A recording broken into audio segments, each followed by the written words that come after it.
யாரிடத்தில் யாருக்கு ஒரு காதல் வருமோ, பூமி எதிர்பார்த்து மழை தூறல் விழுமோ, காதல் வர கால் விரல்கள் கோலமிடுமோ, கை நகத்தை பல் கடிக்க ஆசைப்படுமோ, எதுவுமே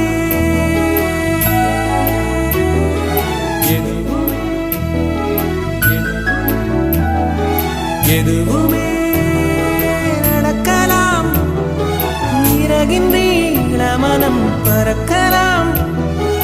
இதுவரை விடுகதை, இனி வரும் கதையொரு தொடர்கதை. வேண்டும் வசந்தம் வாசல் வரலாம்.